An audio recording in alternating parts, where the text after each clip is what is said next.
Donc sur la mesure de la température corporelle, il faut distinguer deux cas.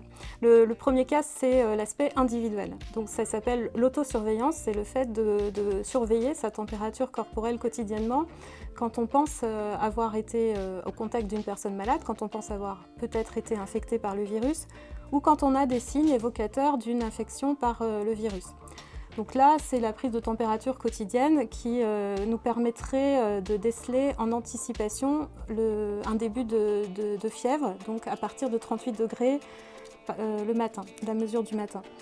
L'intérêt de faire ça, c'est de pouvoir très rapidement pouvoir aller consulter un médecin et du coup se faire tester et savoir très rapidement son état par rapport à l'infection.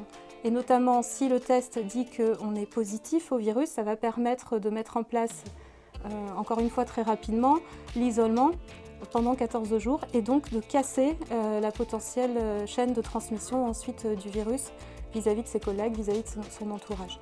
Ce qu'il faut aussi, si on a le moindre suspicion d'être contaminé, c'est éviter de se rendre sur son lieu de travail, éviter de prendre les transports en commun par exemple, toujours dans le but d'éviter une transmission entre beaucoup de personnes du virus.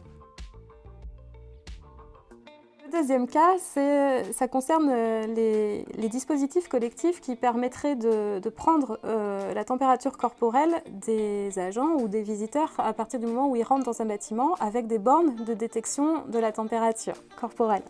Donc, des bornes qui fonctionnent souvent avec le système de mesurage caméra thermique et infrarouge. Donc pourquoi la collectivité n'a pas fait le choix d'installer ce type de dispositif dans ses locaux?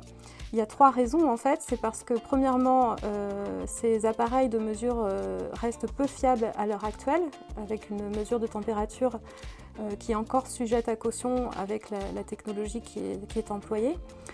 Deuxièmement, parce qu'on l'a vu également, il y a des personnes qui peuvent être infectées par le virus mais n'avoir aucun symptôme et donc aucune fièvre.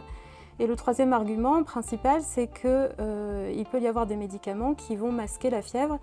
Et on sait aussi que dans le comportement collectif, quand on met en place ce type de mesurage, des personnes vont peut-être faire volontairement masquer leur température pour ne pas risquer d'être refusées d'entrer par exemple ou d'être stigmatisées parce qu'on détecterait une température élevée chez elles.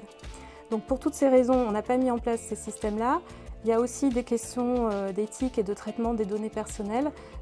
Donc c'est vrai que ça n'apporte pas grand-chose dans la lutte contre la propagation du virus.